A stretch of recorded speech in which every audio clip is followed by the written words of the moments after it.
think we can go ahead and get started here. Hello and welcome everybody to Is the Hudson Valley Sold Out? Our forum about affordable housing solutions. I'm Philip Pantuso, I'm the managing editor of the River Newsroom. So recently there has been a lot of reporting in our pages and elsewhere and a lot of conversation about the affordable housing crisis in the Hudson Valley. It's a problem which long predates the pandemic, but has certainly been exacerbated by it. But more vexing, I feel, is how to address it. What are the most interesting ideas that people have about housing today? That's what we're here to talk about.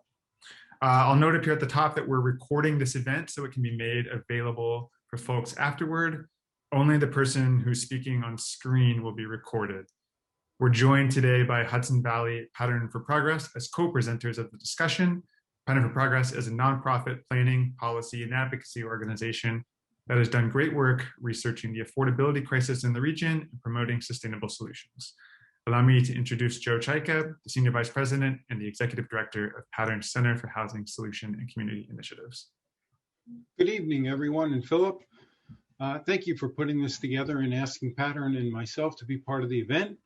It's a good, exciting evening, beautiful weather outside, so thanks for putting your desire to run outside and enjoy the sunshine away for a moment and enjoy us here. I'd like to set this virtual table, this virtual dinner table, as I'd like to say, for a conversation on affordable housing. Pattern has been doing research and analysis on public policy and planning, housing, real estate market, community development for many, many years. I've been actually working in this field for well over 30 years now and working at Pattern for about 10. Pattern produces in-depth analysis and assessments on housing for many communities in the region. And our most recent work was in Ulster County, where we just released a county-wide study this past February. I can remember starting my career in 1990, learning that we were in a housing crisis here in the Hudson Valley. I can tell you this, the crisis has only gotten worse over the last 3 decades. Tell me about and the pandemic has exacerbated every sector of the economy and certainly all levels of housing. The housing market dynamics include rapidly rising prices, very low inventory, historically low interest rates, and a demographic shift from New York City here into the Hudson Valley. The cost of land, the lack of a skilled labor force, shortages in supplies and building materials, and increases in prices, coupled with a lengthy development process, has all added to the housing crisis and has crippled the ability to increase housing supply. This is not just a Hudson Valley issue, it's a national problem. The pandemic has clearly put enormous strain on the economy, and as such, it has hampered the ability for many families to pay their rent or pay their mortgage. This impacts tenants, it impacts homeowners, and it impacts landlords. While there are stopgap measures in place for evictions and foreclosures, eventually the rent and mortgage will come due.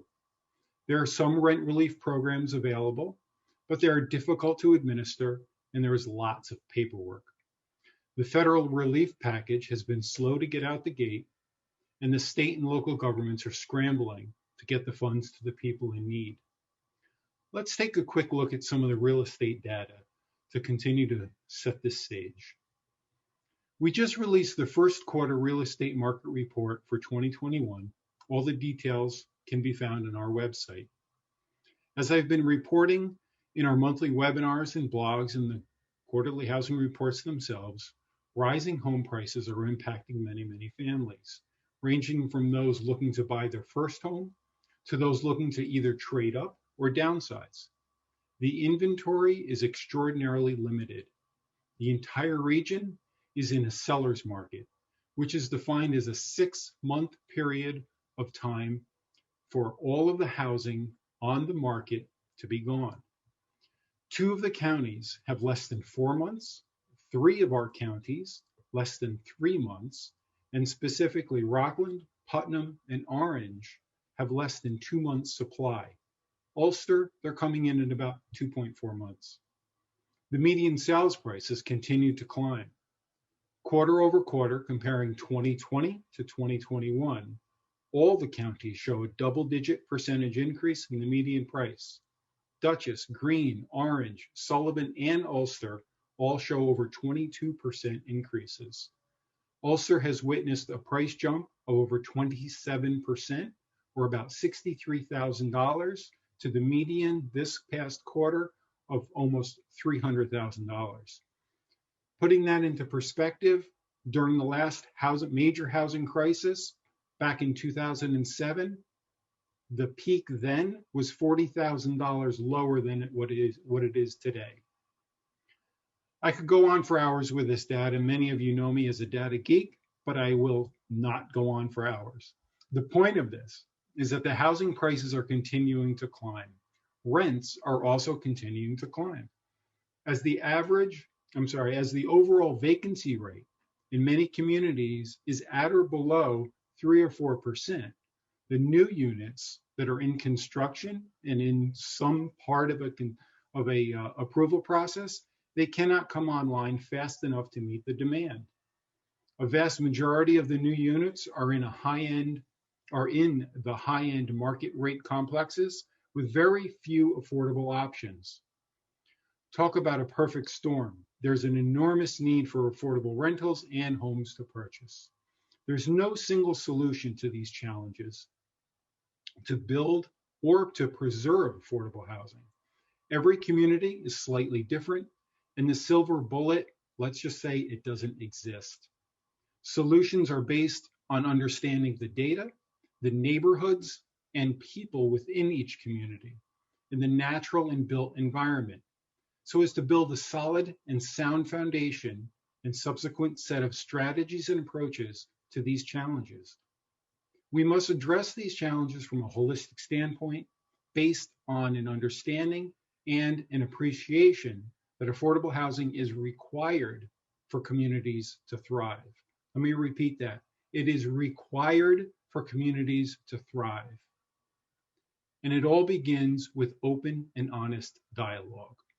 I'm sure all of our panelists will be speaking to this, and so I'd like to stop here.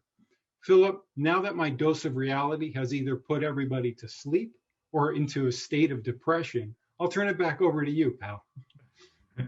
Thanks for setting the scene for us, Joe. I'm going to do some quick housekeeping. You can follow the River Newsroom at therivernewsroom.com and Pattern for Progress at patternforprogress.org.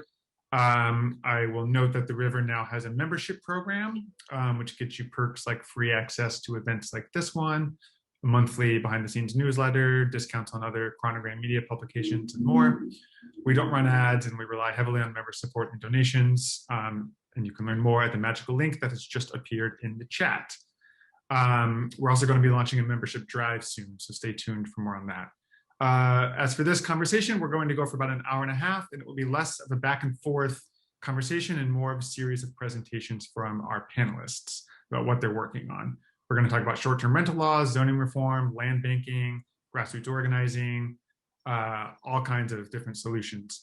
I'll save the introductions for our panelists for when we get to them, but I will put the running order in the chat in just a moment. Each presentation will be about 5 to 7 minutes, followed by a 2 to 3 minute Q&A after each presentation. I'm going to encourage viewers to leave questions in the chat, and I'll bring those into the discussion. At the end, we're going to have a broader Q&A. We'll use whatever time we have left to get back to questions we didn't get to during the flow of the conversation. To keep things from descending into chaos, please leave yourselves on mute. Thanks to all who have registered to attend, to Sam Leota, Chronogram's Director of Creative Partnerships, who's the host, and to all of our panelists. So let's get started. I'll introduce the first person now. Jennifer Wells. She's the Executive Director of the Newburgh Community Land Bank, where she oversees the stabilization and revitalization of vacant and distressed property. Prior to her current position, she worked as a tenant organizer, affordable housing developer, and worker cooperative developer at Northern Manhattan Improvement Corporation in New York City for 19 years. Welcome, Jennifer. Hi, happy to be here. I am going to try to share my screen and see how this goes. Okay.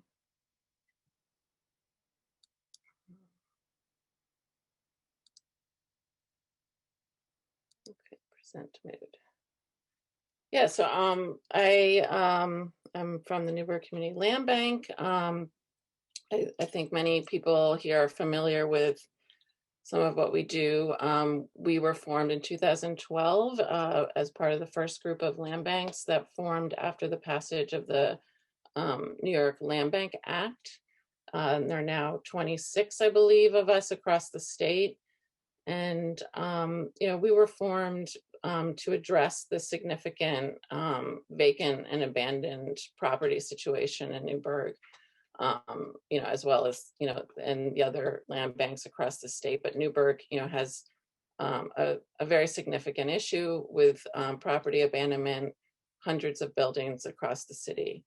And so what we basically have done is, we acquire property from the city. Mostly, that's the main way we get property, through their tax foreclosure process. And we try to eliminate some of the barriers to redeveloping those properties and to sell them to new responsible owners.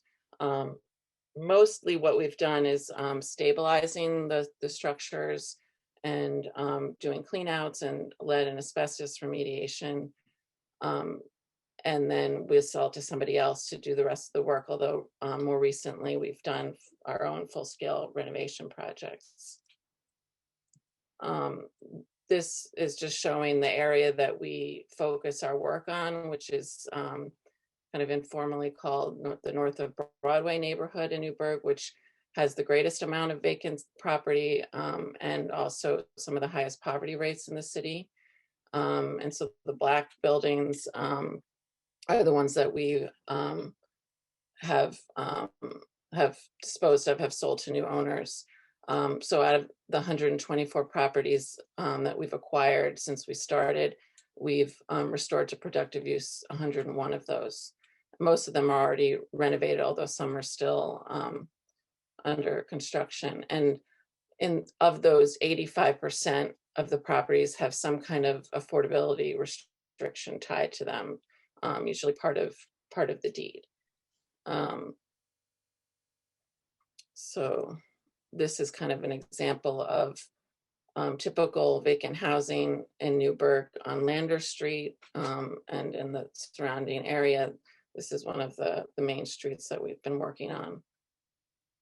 There's also, we're part of the East End Historic District, which makes up a large part of the city. And that's another thing that we kind of have to address in our renovations. We've been really successful in collaborating with other organizations to do the work that we do, and Habitat has been a big partner of ours. I think we've done 22 properties with them to date, so they are able to purchase properties from us, and we have also helped them through our own grant funding to do some of the remediation work. South Miller Street is a great example where we sold them a few houses that have been renovated, and we've done other work on that street, and that whole street has been completely transformed. And there are only, I think, 3 or 4 vacant buildings, a couple of which we're addressing right now. And Habitat is the Newburgh affiliate is doing great work. They've done over 100 properties in the city since they began. And by partnering with them, we're able to provide affordable home ownership at a deeper affordability level than we would be able to do on our own. Another great partner is Rubco, and Guy Kemp will be speaking later. I'm not sure if he's going to touch on the Newburgh projects, but this has been a really significant project for the neighborhood. We have sold a total of 35 properties to Rubco as part of a scattered site affordable rental project. We did 15 properties, I think it was in 2016 or 2017. They're now completely renovated, providing 45 units of affordable housing to the neighborhood. And you can see the beautiful historic restoration they've done on the properties. This one is also 2 buildings on South Miller Street. And this is one of the newer properties that we just sold to them. And you can see on the left, it was kind of a haunted house, scary situation.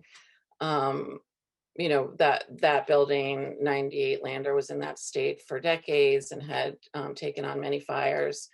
And the roof collapsed in recent years, and had once been this beautiful mansion. And so now Repco is already well on its way to restoring that, and there'll be a few different units of affordable rental there.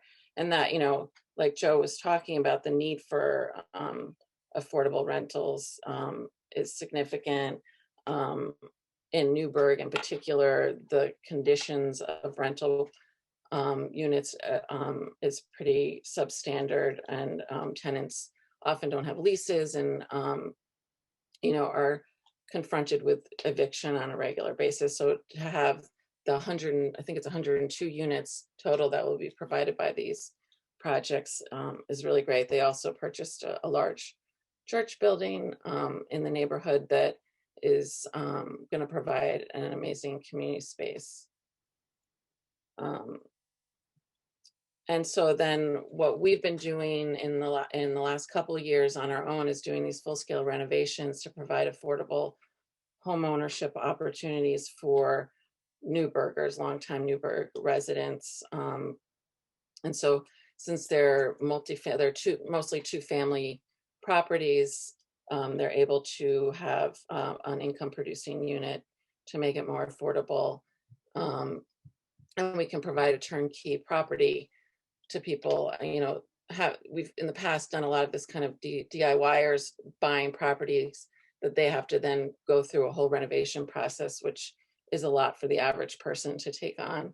So we've done all of that work for people, and we've prioritized Newburghers for those projects. So these two side by side were sold last year to two different Newburghers who grew up in the community, African-American men. One of them works at the hospital and got a loan through a forgivable loan through the hospital to help with his down payment. And there's been other subsidies that they've been able to get. And so we're working on 4 more of those right now in this same neighborhood, and we are hoping to get funding to do more next year as well. And this is an example of like an investment property that we did full-scale renovation on, targeting people in the neighborhood that may have their own home but want an investment property. And this is part of our goal to build community wealth and address the significant racial wealth gap. So we're all aware of this, the challenges that people of color have dealt with in buying property, and in particular African Americans. And in this community, I think the Black home ownership rate is about 6%. So this building was sold to someone who lives a couple of blocks away and has been a homeowner for a long time and was looking for an investment property. And she also was born and raised in Newburgh. And so we're happy that she was able to purchase this at a very affordable rate due to the subsidies that we were able to get. Just touching on some of the non-housing stuff that we've done is the Downing Park Urban Farm we incubated, addressing food scarcity issues in the city, and our Artisan Vacancy Program, where we support artists to do work in some of our properties and other locations in Newburgh. And now some of the other projects that we're working on are larger mixed-use buildings that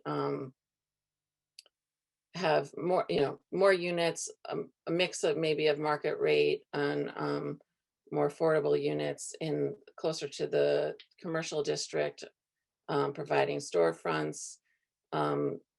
The building on the left, 143 Washington, they got funding to put in 5 units of supportive housing for formerly incarcerated people, and there'll be offices for the Osborne Association that provides assistance to incarcerated and formerly incarcerated people.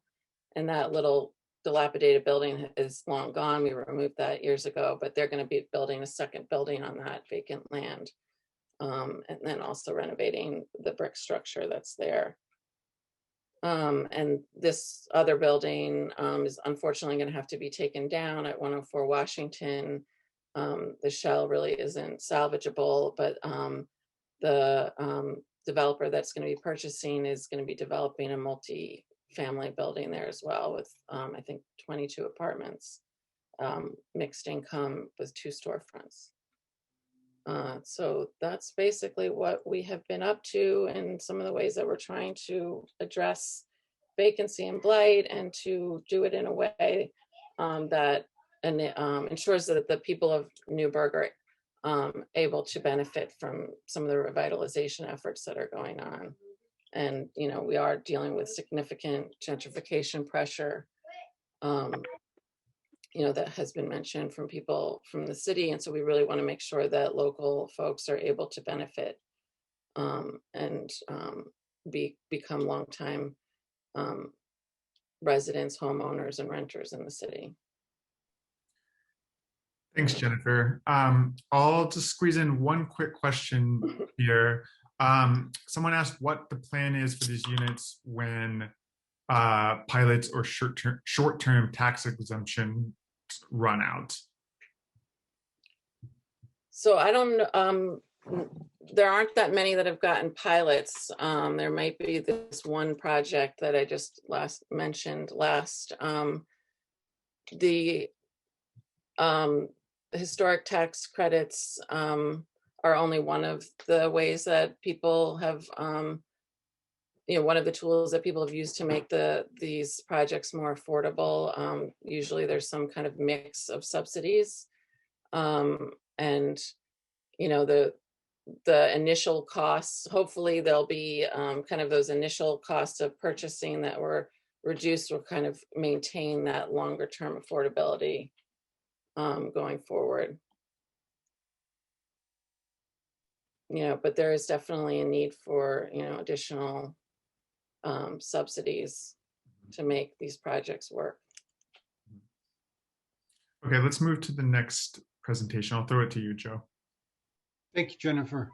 We're going to move over to Krista Hines, the Executive Director of Hudson River Housing. It's a Poughkeepsie-based, community-based organization dedicated to building strong, sustainable communities by developing and preserving quality, affordable housing and helping people obtain and maintain housing through education, advocacy, and support services. Welcome, Krista. Glad you could join us tonight.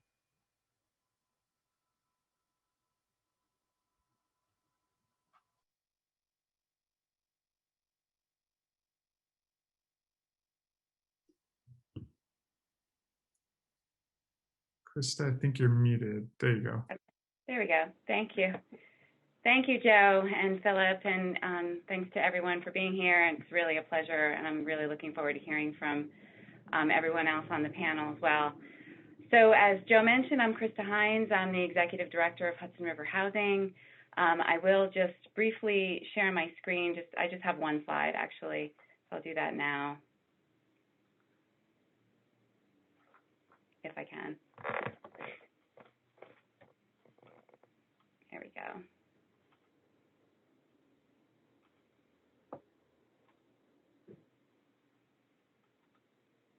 There we go. Okay, so as I was saying, HRH has been committed to the mission of community building and affordable housing since our start some 40 years ago. So this topic is obviously something that we live and breathe every day, especially lately. As was mentioned by Joe in the opening remarks, our region has been in a housing crisis for quite a long time, and the pandemic has definitely exacerbated it to an unprecedented level. Not only are we seeing rents and home prices rise in double-digit percentages, and we don't have enough inventory, homelessness is also significantly on the rise, which is a major aspect of the work that Hudson River Housing does. So, as with any issue at HRH, we always believe that the best way to tackle issues like this are to work collaboratively with our partners, listen to the needs of the community, center the voices of those that we serve, and work together. We are seeing that coming together in this way is more important now than ever, Housing is definitely a community issue. It's not something that just developers or nonprofits or the public sector can solve alone. And this issue should be important to all of us. Housing that is affordable for everyone contributes to a healthy, diverse, and thriving community that we all want to live in. When our neighbors, friends, and family are struggling, it affects all of us. Just to put some context around the concept of affordability, many one-bedroom apartments in our area are going for $1,500 a month. So in order to afford that, technically a person should not be paying more than 30% of their income. So they would have to earn a salary of $60,000. A lot of the folks that we work with, that salary is really very much out of reach. The average salary for a social worker with a 4-year degree is closer to $40,000. We also live in a society where long-standing inequities and discrimination of race and poverty still very much do exist, and we have an obligation to acknowledge that and look to make real and lasting change. So we've been working really hard to build relationships and coalitions across our region with others who have seen how a lack of housing options is negatively impacting their communities. Although historically much of our work has been in the city of Poughkeepsie, we have significantly broadened our reach to other parts of Dutchess County and beyond the county. We've been working a lot in Northern Dutchess, in Amenia, Millerton, Pine Plains, in Rhinebeck, as well as, again, outside of the county. Not only is it important that we raise awareness for the need for affordable housing, we also know that we can't do this alone. And we're seeking others to get involved in the development process, whether it be private landlords or investors, and we're connecting those folks to potential funding opportunities that do exist through our Landlord Ambassador program, as well as our Manufactured Housing Initiative, which is aimed at preserving existing mobile home parks in our area. We also recently launched a program called Advancing Equitable Access, which is a mentorship program where people of color who are interested in investing in their communities receive both education and hands-on training on how to be a successful real estate developer. The program also connects those folks to funding in order to purchase and develop those properties. So developing housing, whether it's creating something new or rehabbing existing stock, which we do at Hudson River Housing, as well as developing in rural and urban settings, all present lots of different challenges, which is why we continue to advocate strongly to bring these challenges to the forefront. Water and sewer infrastructure, especially in rural areas, is a major hurdle when trying to develop a project that is financially feasible, as is transportation, access to technology, access to childcare, and other services to ensure that people are successful in their housing. In both rural and urban settings, zoning limitations and community resistance to the concept of affordable housing are also major barriers that we face. So again, that's why forums like this and raising awareness about why housing is so important and learning from other models that are working out there is so important, as well as building those relationships with municipalities. Another challenge that we're working hard to mitigate is the rising costs of development. Property values and land costs are just skyrocketing, as are building materials right now. So we have to look at creative solutions. So we're looking at utilizing highly efficient modular structures as a way to keep costs down. We've always been committed to energy efficient technologies, but we're seeing how that's more important than ever so that we can keep our future costs down, whether as a landlord, which we obviously are at Hudson River Housing. We manage about 1,500 units, but also for all the homeowners that we work with. So, building green is very, very important. And as always, we're accessing all of the government funding programs that are out there to build and preserve as many units as we possibly can. Funding through the Low-Income Housing Tax Credit Program makes much of what we do possible. We opened Fallkill Commons on Rose, our latest tax credit project, which offers 78 brand new affordable apartments. We opened last year amidst the pandemic in April, and we've had a very successful year housing folks there. We're also in the process of building 75 more units of affordable housing, and we've got quite a few more projects in the pipeline. And we're really eager to see what comes out through the American Rescue plan, especially for infrastructure. We know that this funding is going to be highly competitive. So now is really the time to get out and talk to our federal elected officials so that they can prioritize affordable housing as it relates to infrastructure. We're also eager to work with the newly created land bank that was just formed in Dutchess County. The city of Poughkeepsie and Dutchess County formed a land bank. And we're also creating a community land trust where properties would be maintained in perpetual affordability. I'll just close by saying that above all, Hudson River Housing believes in improving lives. It's not just about housing for us. We believe in supporting people and families and providing the opportunities and services that they need to thrive and be successful. We also believe in healthy communities, helping communities be safe, diverse, and economically vibrant. That is ultimately why we do what we do, and we certainly could not do this without our many partners. We thankfully have so many volunteers, donors, the municipalities that we work with, and our funders, and we're grateful to all that make that work possible. We know we have a lot of work to do, but I'm confident that with some of these new strategies, we will continue to make a great impact. So thanks again for having me, and I look forward to any questions and comments. Thanks, Krista. One question comes to mind. I didn't see anything in the chat, but you mentioned, the hundreds of units that you own and manage and the need. Could you quantify the need a little bit more in terms of waiting lists? How many people are waiting for an apartment? That's a great question, Joe, and I should have brought that up. We receive over 100 applications every single month for housing, and our units run at about 98% occupied. So as you can imagine, our waiting lists are extremely long.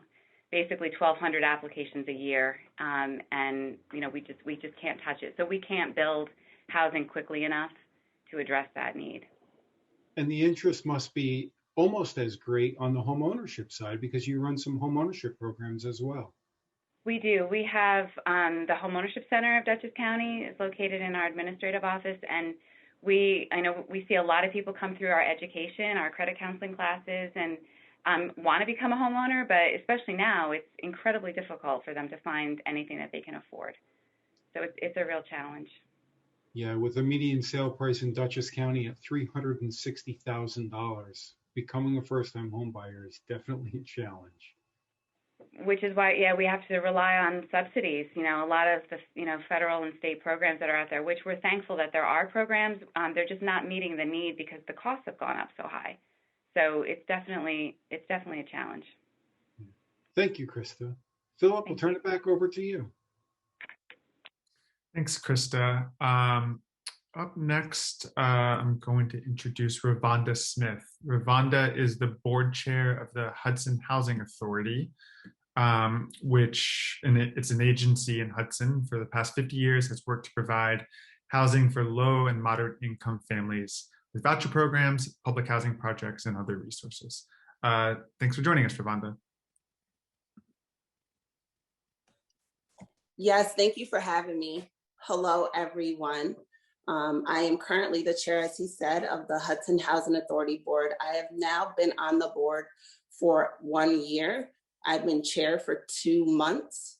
I got on the board because I was born and raised there. My parents still live there, brothers, sisters, aunts, uncles.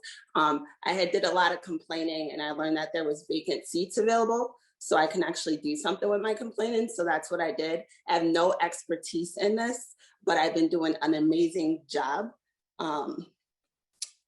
What I would like to share with you guys is our waiting list now, and also what we have been doing and the most interesting ideas that people have about housing. So I will start out with what we are doing at the Housing Authority Board right now. Currently, the HHA has been focusing on tenant outreach for an upcoming multi-phase development project. Within the month, we will be putting out an RFQ for developers to respond to. This project goal will be focused on providing low-income housing to Columbia County residents, centering green design, energy efficient, and community resources. Due to gentrification in the city of Hudson, Many community members have been displaced, and this development aims to provide housing to Hudsonians in need, which means so much to me.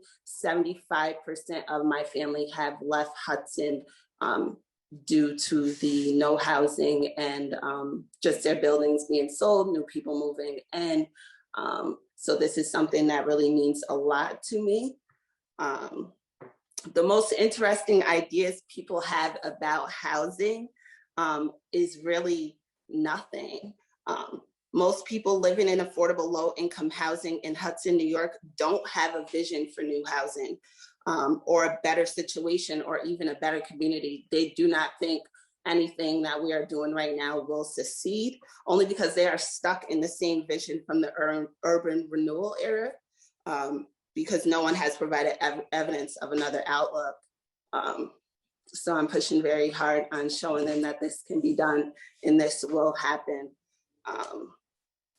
We are also working on some policy fixes, such one being felony offenses. One thing I've learned by reaching out to the community and wanting them to come to our meetings and our Zooms is that we always get someone that says, I'm a felon, so I can't go to that and I can't get housing, which we all know is not true. So we are currently working on a bunch of different policies. We are trying to work as a housing authority, not to be another enforcement agency, but to be a helping hand in this housing crisis that we have going on. I do have our waiting list. At this time, our Section 8 waiting list has 108 families. Our 1-bedroom waiting list is 57. Our 2-bedroom waiting list is 8 families. Our 3-bedroom waiting list is 5 families. Our 4-bedroom waiting list is 5 families, and our 5-bedroom waiting list is 2 families. I'm on the HCDPA as well, on that board. This past month was my first meeting since being chair. I'm looking forward to my second. I have our waiting list. I have all these good ideas that I just want to hit them with that beautiful land that I've been going through and seeing that they have. And yeah, I just want to get a piece of that and keep expanding and keep building low income housing. And that's pretty much it for me. Thanks so much, Ravonda. I'm sure several of our guests have probably seen that New York Times article that went around a few weeks ago that showed that the city with the largest shift in net migration over the past year was Hudson. So compared to 2019 and 2020, like more people moved to Hudson than any other place year over year in the country. I'm wondering if you can speak a little bit to how folks who might be affected by that in the city can get involved with an organization like HHA.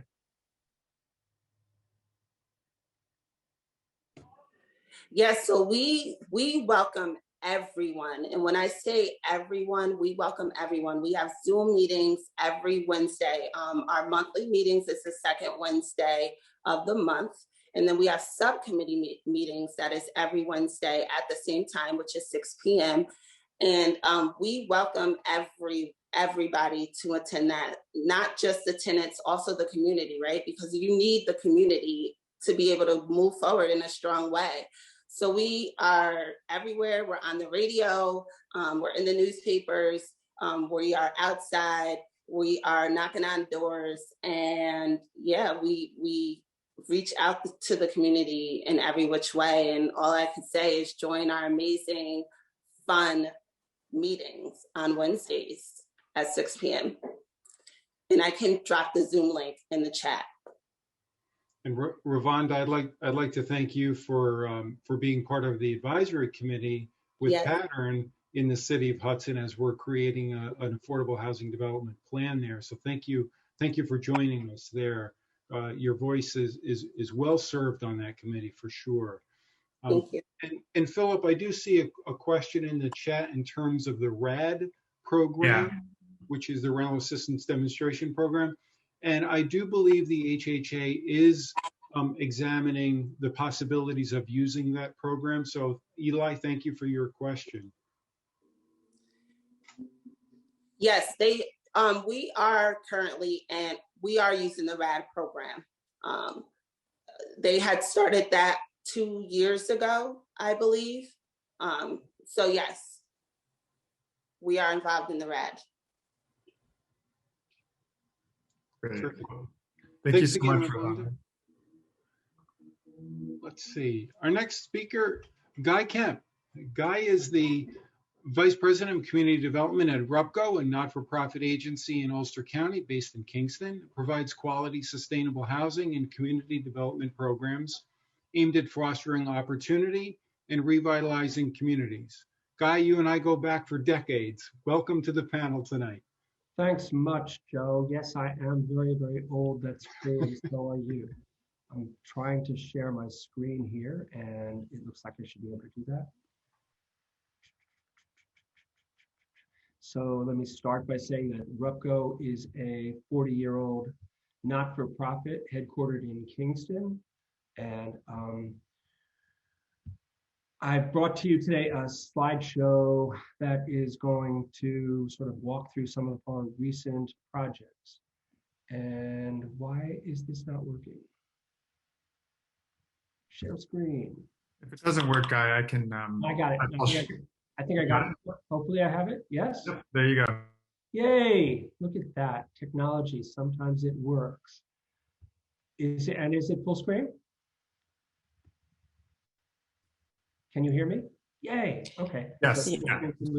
Great. So thanks for inviting me today. This is always a lot of fun. I'm gonna fly through a bunch of slides here. And basically I'm gonna highlight about $80 million worth of investment that RUPCO has made, creating 185 units of housing, affordable housing, in 3 projects in 2 cities, all of which are covered by a 50-year regulatory term to ensure their ongoing affordability.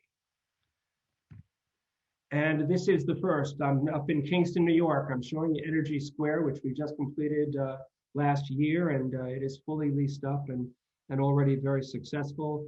It's a zero net energy project, which means that it generates as much energy as the property consumes. And it just received an award. We achieved LEED Platinum, and we've been recognized by the U.S. Green Building Council for that achievement. Again, this is 57 affordable rentals, and this is a picture of it in construction. You'll notice something that's kind of unusual. It has sort of like a mini high line, a little deck raised, elevated over the parking area to create an outdoor recreational amenity for the residents here. It also boasts the largest solar array in the city of Kingston, and I thought I would share with you some of the rationale for creating this high performance building. The important things about green building is sort of the devil is in the details, and here are a couple of details about what we accomplished in terms of optimizing the enclosure, the envelope of the building. We also did some special air sealing between the apartments, and each of the apartments actually have individual air exchange, which ensures the comfort, quiet, and air quality for the residents. This is just sort of a quick profile of all of the sources that came into this. One of the ones that I'm most proud of is the $1 million that came from the NYSERDA Cleaner, Greener Communities program, which was written in a CFA process and was designed to achieve certain metrics identified by the Mid-Hudson Valley Regional Economic Development Council Sustainability Plan. We're now moving to Newburgh and some work that we're doing with the land bank there, although one of the features here is not a property that we had achieved through the land bank. So this project is not just new construction, but it's historic rehabilitation of historic properties that we got listed on registers, both state and federal registers of historic places. new construction, that is new infill housing, as well as the adaptive reuse of the church that my friend Jen mentioned. That's a picture of that church. It was sort of sad condition, but clearly eligible for the historic registers. Had a sanctuary of about 800 seats and a congregation of about 12, the final 12, the loyal final 12 stewards of this magnificent church. So we offered money to the First United Methodists, and they accepted that, and we acquired it so that we could create a neighborhood hub with an event space and with training workforce development components, including a youth build application that I'm hoping will be funded very soon. The map here illustrates where we're working inside of the north of Broadway neighborhood in the East End Historic District that Jennifer mentioned. This is an explanation of what's actually here, which is 62 units and the breakdown of them. We also had 10 supportive housing units in this project, and it sort of explains the AMIs of the tenants. And we're going to be leasing that up very soon. We're actually having a meeting on Monday with New York State Homes and Community Renewal to get a final approval on our marketing plan. And we expect all of these units will be rented and lived in by the end of the year. This is just an example of some of the condition of the properties that you've probably already seen a little bit of from Jen. But working with the Newburgh Community Land Bank has been a really robust partnership for us. We're really proud of it.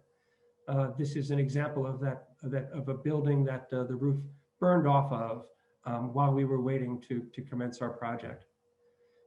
Some of the buildings are, let's just say, they're a little rough. This is, well, it's kind of difficult to see, but this is actually an illustration of the facade of the new construction we're doing. What's exciting about doing new construction alongside historic buildings is that it presents the opportunity to create affordable units that are also handicap accessible. And the city was excited for us to undertake this project with new construction, primarily because they regarded it as a demonstration project to show that infill development, new construction could be compatible in this historic district. This is a summary of the sources in this project. And now we're zipping back to Kingston. This is the Alms House in Kingston. It was the first building created by the newly formed city of Kingston in the 1800s.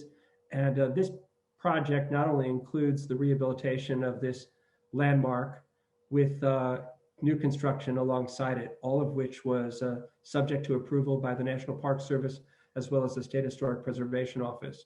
This Italianate building was, as I said, the original alms house for the city. It had several other lives as an office for the Department of Health and so forth. It was a tuberculosis ward at one point.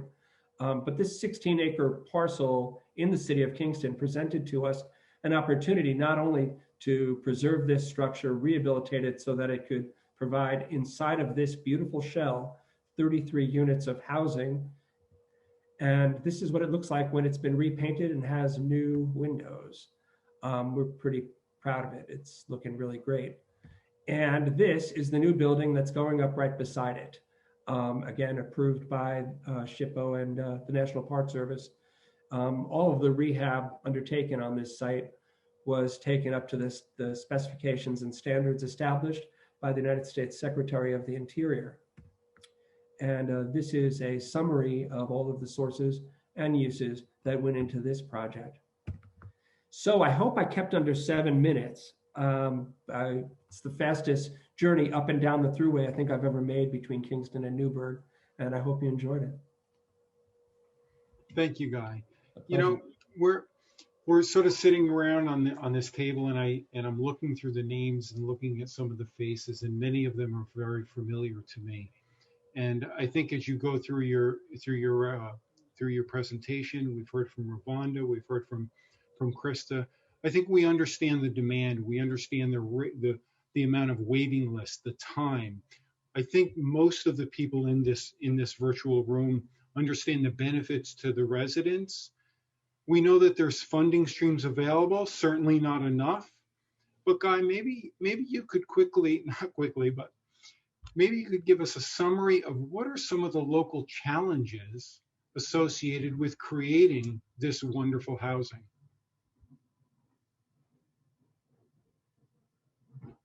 You're muted. I can fix that. There we go. In the case of Kingston, sadly, we actually had to battle some challenges around a zoning issue because this property that I'm talking about, the Landmark Place project in the old Alms House, that property had never been actually zoned properly to permit multifamily use. So we had to go and get that rezoning accomplished. And it actually required us to go to court twice to achieve that. That's an unexpected cost and frankly, unwarranted in my opinion. This is going to be a great project for the community. And even some of the folks who were opponents of it have called me to congratulate us on the beautiful windows and the great paint job on the historic building. And I think they're generally satisfied with the fact that we're going to do a good job preserving this property. In other cases, one of the more daunting issues that we have to deal with is the challenges of making these projects cash flow. And someone else brought up pilots before. You know, pilots is one technique that we use to ensure to our primary funder, which is the state of New York, that has to approve our use of low-income housing tax credits. We have to prove that the pro forma is actually going to work. The operating pro forma is not going to be underwater over time. And so they look for guarantees that the budgeting for taxes, for property taxes, it will be stable going forward. And I like to tell people, you know, there are good pilots and there are bad pilots. And while I'm not going to talk about any bad pilots, Amanda, don't tempt me. I am going to talk about good pilots, and I have to tell you that pilots are completely appropriate technique to ensure the affordability of projects down the road. And you know, it is not abusive to the taxpayers. For instance, at Landmark Place, because all of the folks that live there will be 55 years or older, they won't be putting kids in the schools, and as a consequence, they won't have really a significant adverse impact on the school budget. Nobody's going to have to build another classroom or hire another teacher because of this project. And any of us who are homeowners know that it's our school tax bill that is the hardest check to write every year. Does that start to answer the question that you had in mind, Joe? It does, Guy. I appreciate that. And you know, clearly we could go on for hours on that topic onto its own, but I appreciate it. Thank you very much. Philip, back to you. We're going to talk about a couple of policy initiatives that have been enacted in local municipalities. First up is Richard Hepner. He's a fifth-year member of the Woodstock Town Board. In 2019, Woodstock became the first town in Ulster County to enact a short-term rental law, which is an effort that Richard led. Currently, he is also heading the town's review of that law and serves as a liaison to the town's housing committee. He's also served as the Woodstock town historian for the last 20 years. Richard? Thank you, Philip. I don't have a slide presentation. I was thought about maybe showing you what you could get for an STR for $500 a night here in Woodstock, but I figured, what the heck. So I'm going to rely on some notes and take you down the road of what we went through here in Woodstock and what we're still going through here in Woodstock when it comes to short-term rentals. I became interested in the issue of short-term rentals back around 2017 and began to hear stories from our young people who grew up here, from even my son, young artists and musicians, the clerks who worked in our shops, and how they were having a difficult time finding affordable places to live in Woodstock. And of course, as already been mentioned, I also heard about and knew about the rising cost of houses going up for sale. Now, I grew up here, and in my younger days, I lived in most any imaginable structure in town. So I know the housing stock for these folks is here. So what was happening? Well, the short answer in part was kind of like Santa Claus, short-term rentals were coming to town. So I began to push my fellow board members and begin to address the problem. And of course, when you're the one pushing, you usually end up, as some of you already know, you quickly end up as the chair of the committee. So that's how I got there. In 2018, we did establish a short-term rental committee in Woodstock, but we were careful on who was on the committee. We didn't want to assemble just a group of anti-STR folks. So we included someone who actually rented out through Airbnb. We included a real estate person. We included a member of the planning board, as well as the principal author of our zoning law back in the late 80s. In short, recognizing that we can argue over most anything in Woodstock, we wanted to present a moderate face, knowing we were going to get pushback. We were aided, however, at the same time by our comprehensive plan committee in a survey they did, showing that 73% of Woodstockers were in favor of the town board taking action on STRs. We also began with letting people know that under the zoning law at the time, establishing an STR in a residential area was actually illegal. And frankly, what we were trying to do was at least attempt to bring some of those sites under the zoning law.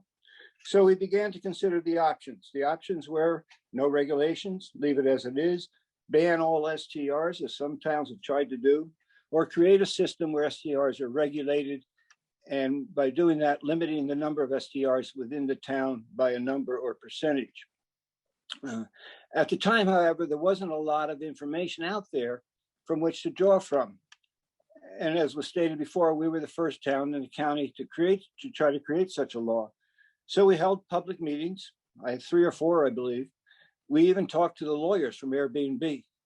We met individually with groups of STR owners, and in short, tried to be open to feedback and try to take a balanced approach. You know, I think we all know we know the benefits and the problems surrounding STRs. We can go into that later, but Woodstock is both a tourist town and home to residential areas as well. And somehow, as I said, we had to try to balance the two. On one hand, you want to support your local businesses relying on tourists. On the other hand, we had to recognize the rise in rental costs STRs were causing and the impact on those of low to even moderate incomes. More important to me anyway, were the questions of disruptions in neighborhoods, what a community is, and how do you maintain a community's diversity when people can't afford to live here. Frankly, it took about a year before we finally arrived at a consensus and passed a new law in 2019. The specifics, I won't go into them all, but they include your basic things like registration, inspection, limit of 1 non-owner occupied STR, special use permits, parking plans, garbage plans, and an enforcement mechanism, which basically says you get 3 violations and then you lose your permit. One specific that we dealt with was to establish a town-wide cap, however. Each year, the town board reviews the cap and sets it for the following year. As a result, we have lowered the number of STRs from, according to Ulster County, in about 2018, we sat at about over 400 STRs to our current cap of 285. And that's divided between owner-occupied and non-owner occupied. We also limit the number of days that a rental can be offered to 180, but I'll have more on that in just a bit. So what happened when the new law went into effect? First, we had to hire an additional enforcement officer. So there are budget considerations here. The entire system, registration, inspections, referrals to the planning board, et cetera, had to be set up, and that took time. Of course, as we moved from 2019 to 2020, COVID hit, slowing things like home inspections down. We did lower the cap in 2020, however, to the level of the legally registered STRs we had at the time, from 340 to 285, as I mentioned. We found that due to the amount of work our enforcement officer had, and the planning board as well, the actual enforcement of the law became problematic. Our ZEO simply didn't have the time to sit there and seek out illegally operating STRs. We also didn't really have a good defined way for reporting violations of the law, such as noise complaints, et cetera. And while the limit on the number of days permitted for rental might be adhered to by some who actually respect the law, there really isn't a good way to go about and effectively enforce it. You got to basically track everybody's STR rental. It's just too difficult a task. So this year we've activated a new STR committee. This is what governments do, I guess, more committees. And we're looking to amend and to address some of the problems we've seen and some of the loopholes, frankly. Specifically, the committee I chair right now, we've just completed a new enforcement section that the town board still has to review. It levies additionally heavy fines for illegally non-registered operators, as well as for reports of municipal and zoning law violations. And to enhance that enforcement, we're going to try working with our police department. What we're doing is going to feed the STR database into the police computer system, so they will know if they get a noise complaint, for example, that the house is an STR site, and that report will be copied directly to the zoning enforcement officer, who previously had no link in that respect. Some of the issues we are working on, but have yet to be discussed before the town board, we're probably going to institute maybe a residency requirement. We don't have one right now. We have seen a great deal of money, as people have already alluded to, come into Woodstock of late, a great deal of money. We want to ensure people have a commitment to the community rather than just coming in to operate commercial businesses in a once residential home. We're pondering other things as well. Should we implement a density limitation or a distance limitation between STRs out in the more rural areas? Possible sunsetting clause of non-owner occupied STRs. Again, our residential areas aren't supposed to invite commercial operations for the very reasons we all know when it comes to their impact on the community. So these and other issues are under consideration after 2 years of trying to kind of get it right, I guess. But let me conclude that while each community is different, as we've stated previously here tonight, I believe that regulating STRs is an important tool in attempting to maintain a diversified housing market. But it's not the one tool communities should be looking at. In Woodstock, we have established what I believe is an extremely effective housing committee, along with a zoning revision committee, all part of our comprehensive plan. We have begun to integrate our efforts rather than working in silos. In addition, the town is moving to establish a moratorium, a multi-unit new commercial construction, and temporary prohibitions on subdivisions and moving residential property to commercial status. The amount of money coming into Woodstock is simply outpacing some of our zoning laws, and we simply need to pause. In short, there are now a number of cards, more than we had before, on the table as we begin to offer a more serious, considered, and more unified response to the issue of housing. Thank you. Thanks so much, Richard. We don't have any questions in the chat about STR regulations at the moment. So in the interest of time, I'm going to throw it back to Joe to introduce our next guest. Thanks, Philip. Our next guest is Neil Betez, is the town of New Paltz supervisor. In November, New Paltz became the third community in the Hudson Valley to enact a real estate transfer tax, which required home buyers to pay an additional 1.5% on the portion of the sale exceeding the average property value in the county. Those funds go into a community preservation fund to be used for purchasing land easements. Neil advocated for the effort and will tell us more about it now. And I also want to say that The River recently published a story about New Paltz's property transfer tax. So Neil, welcome to the stage. Great, thanks. If I could share my screen, it's been disabled. Go ahead. Let's see, here we go, PowerPoint. Great, thanks. I'm here to talk about the town of New Paltz's Community Preservation Fund.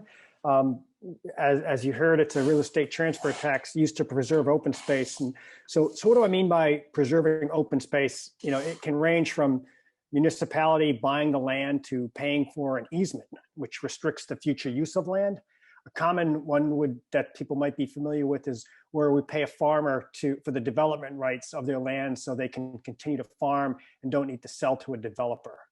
Right now you're probably thinking, how is open space related to affordable housing, or maybe that they're at odds with one another because it adds to the cost of buying a home?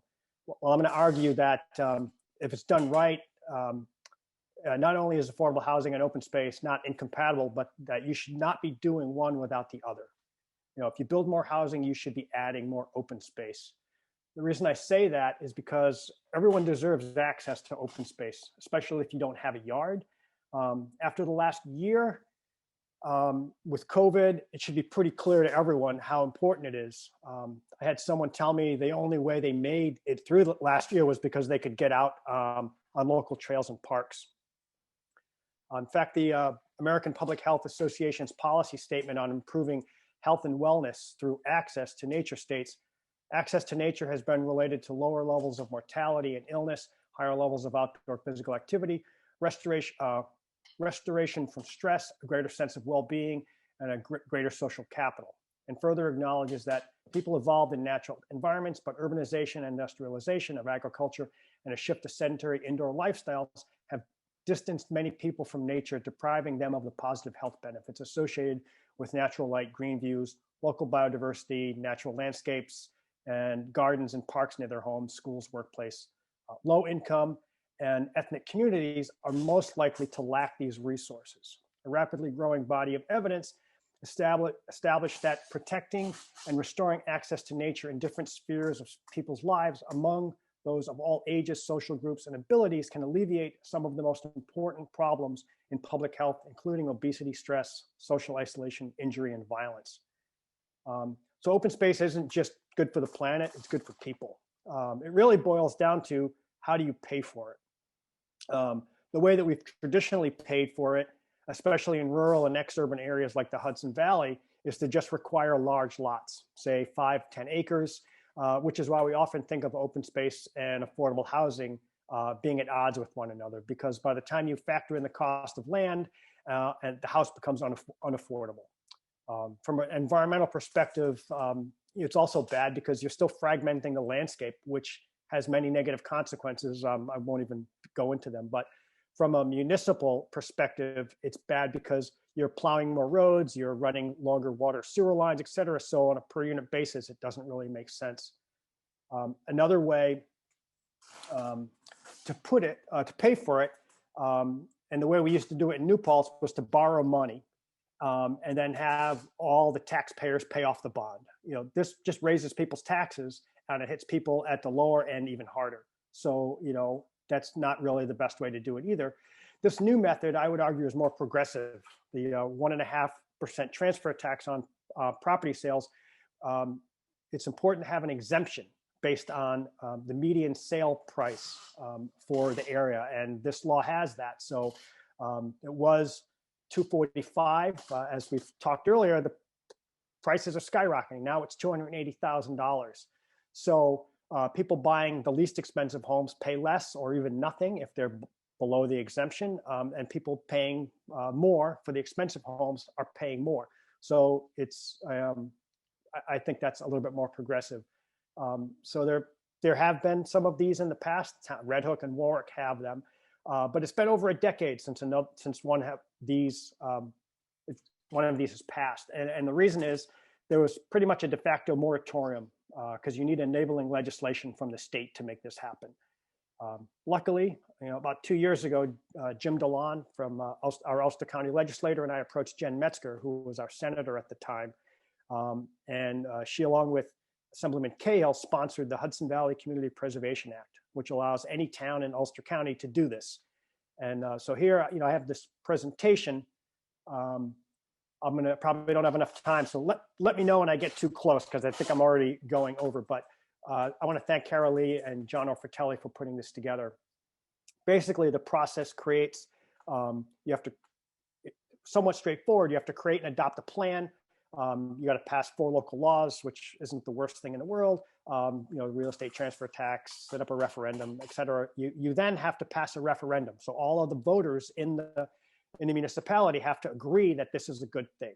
And then you form this community preservation advisory board, and they manage the fund and pick the properties.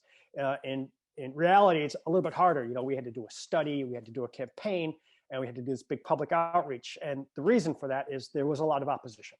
The New York State Realtors Association spent $150,000 to try to stop this with a disinformation campaign where their biggest argument was like, well, this is going to hurt affordability. The people you care about most, that need it the most, this is just going to make it worse. And so we had to get the word out to the people of New Paltz that, with the exemption, that's not what this is all about. And they passed it. People in New Paltz, it passed with 72%, overwhelming majority. But it's a shame that we had to have this big fight, and I think the other towns will have to do the same thing. Just kind of briefly, what the act does, it allows towns to create a fund for preserving open space. You have to follow this plan. So first, you have to come up with a plan that has to identify the properties and point out why they're worth preserving. But you can also receive funds and gifts. But the big thing is that it lets you create this real estate transfer tax. Just briefly, just go over the plan. You have to identify the priorities, and you can't buy a property or put an easement on a property unless it's identified in this plan. So the misinformation campaign said, oh, it's just going to be this fund where the town just spends the money willy-nilly. That's not the case. These are all the things that you can do with the money. You can, parks, open space, protect wetlands. It's a pretty broad list. So it's wide enough to have things that any town, I think, should do. It does require that you describe the purpose of the program. You have to have maps and focus areas. Ours were water, ag lands, natural areas, historic resources. We have a long tradition here of protecting historic resources. Luckily, we had a lot of these plans already made. So what we did is we took all of these plans that we'd been putting together for decades, pretty much, and just kind of glued them all together and kind of built on them. So it wasn't that controversial because people had been talking about doing all of these things for decades in New Paltz, and all we did was kind of, integrate all of these different plans. And we did that using a geographic information system where we put layers together for all of these different things. And then, we kind of added them up and put them all in the same plan. Summary of the plan, we had different parcels. It's really, I think it was received very favorably because it kind of lays out very logically, why we are interested in different areas and what the benefits are of preserving them. So, like I said, the transfer tax is an alternative to current models that use a bond. It's a one-time payment paid by the buyer. There's an exemption. It was $245, now it's $280. We think it's going to probably generate about $180,000 in revenue annually. We'll see. The exemption's going up, so that number may go down. And these are just some numbers. So, if you bought a house for $245,000, you would pay nothing. But if you bought a house for $1 million, you would pay an $11,000 tax that would be used for this fund. This is just a breakdown by, most of the sales in New Paltz are single families. There's some multifamily, some commercial. Takeaways, it's a sustainable way to create revenue, lets you plan for long-term goals. Residents don't experience a new property tax. Exemption benefits buyers at the low end because of the exemption. And then it actually, the way we talked about it is it protects the very things that attracted people to come to the area in the first place. It's like an insurance policy. And that's it. So let me unshare. And sorry if I went too quickly or if I went over, but I'll take some questions now. Neil, quick question. So the fund goes in to protect, community preservation. Do any of the dollars go into a fund to protect affordability as well? No, none of that was in the enabling legislation. But I think that and I'm not sure if that's allowed or not, but I think it would be worthwhile, at the state level to do something like that and add that into the enabling legislation. You're only allowed to do what is allowed by the state legislation. But we talked about that a lot when we were putting this committee together. It wasn't allowed at the time, but there's no reason why that couldn't change in the future. All right, thank you. And in the interest of time, I think we're going to go to the next panelist, Philip. Thank you very much, Neil. Yes, thank you, Neil. We are now going to talk about a secretly fascinating subject, zoning and code reform. The first panelist is Anthony Tampone. He's a member of the Kingston Code Reform Advocates, which is a group of concerned local citizens and city common council members, which is focused on community engagement around and supporting the redesign of the City of Kingston's zoning and planning code. Welcome, Anthony. Thank you, and thanks everybody for joining us tonight. So we've heard a lot of different people talk about different things that they're building and trying to do, and the framework in which a lot of this works is within land use planning and zoning statutes in each individual municipality. I'm going to be talking specifically about what's going on in the city of Kingston, but a lot of the issues that we're dealing with here apply to almost every community in honestly most of the nation. But so we're talking about housing, we're talking about affordability, and the basic structure, the basic housing unit is the actual structure that is the housing, right? So how do these structures get built? Like, why are some of these structures built one way in some places of the city and different structures are built on the other side of town that are totally different? How much of that is like a natural progression of the growth of a city, and how much of that is by design? In a city as old as Kingston, both things are true. And we've learned in recent decades, though, that the design has not helped us much, especially in terms of affordability. So if a living unit is the most basic form of housing, like, what makes it a home, though? Is it simply the structure in which you live, or is it more than that? Is a home the compilation of all the things around you? Your neighbors, the street, the sidewalk, the places surrounding you, in short, like the complete built environment. When we're talking about affordability, are we talking only about a rent or mortgage? What makes an affordable community? Is it easy access to parking, maybe a grocery or a bodega nearby? Is it a park or a bike lane, maybe an on-ramp to the highway? Is it a place to work within walking distance?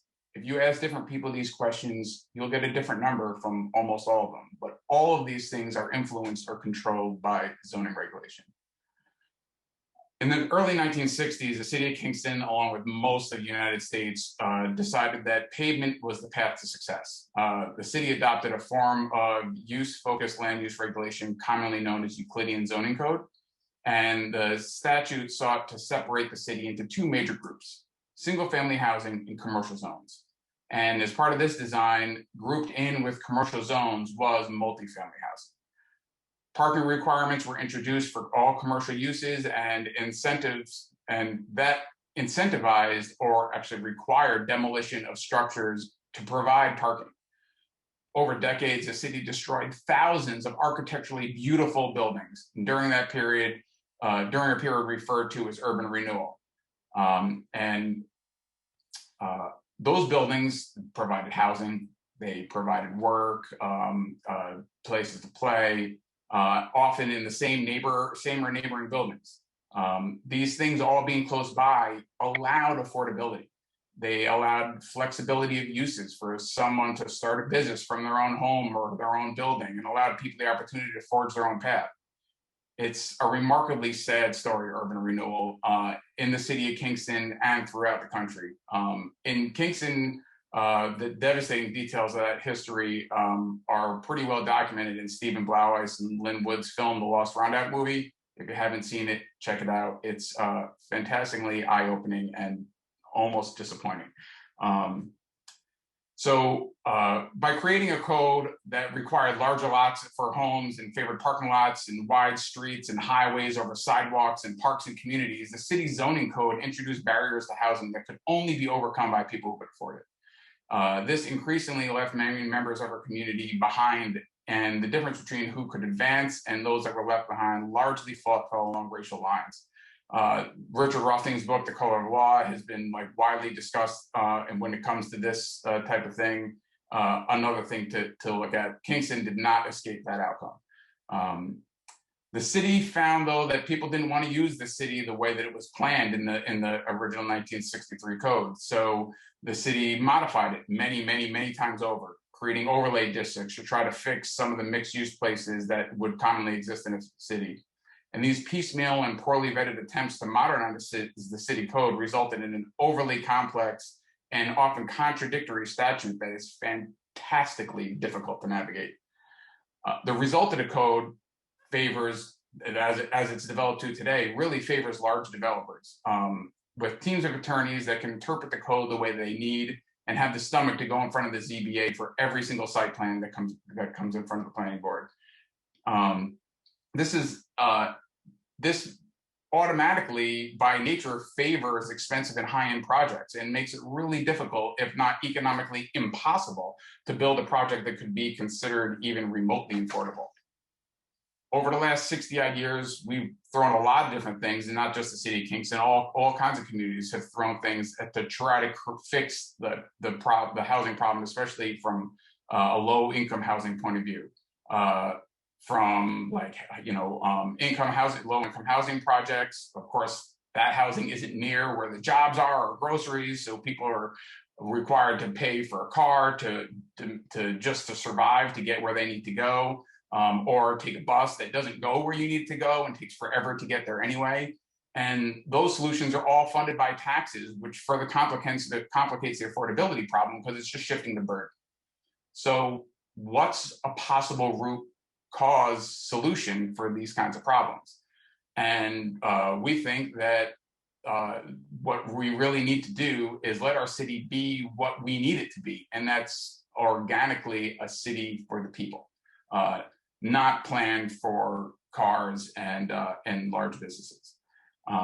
So after a number of previously failed attempts and hundreds of thousands of wasted dollars, in 2019, the mayor appointed the city's zoning task force. This team, of which I'm a member, was tasked to evaluate the city's zoning challenges and develop a request for proposal to find a qualified consultant that could help the city fix the problem. And after careful consideration of the current code, all the issues at hand, we decided that the best course of action was not to find a consultant to fix the code, but to find a consultant that could write us a whole new code. Right now, this plan is to totally eliminate the zoning code as it exists in the city of Kingston and write an entire new one.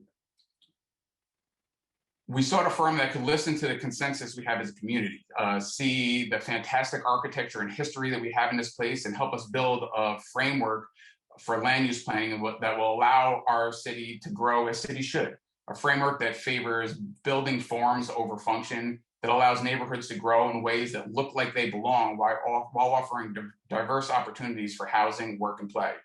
A framework that considers a myriad of environmental concerns which affect the quality and cost of living. One that removes barriers for building in small incremental projects and promotes adaptive reuse of structures and energy efficiency throughout. This project led us to Dover Coal & Partners to be our partner in this reimagining of how our city is going to move forward. Just last month, the City Common Council voted to fund this project, and our mayor is still working out the details of the contract, but we hope to learn very soon when this is actually going to start officially. The most important part of this project, though, is that it's going to involve you. It's going to involve every single person that's listening to this, especially those that live in the city of Kingston, or if you work or play in the city of Kingston, it involves you as well.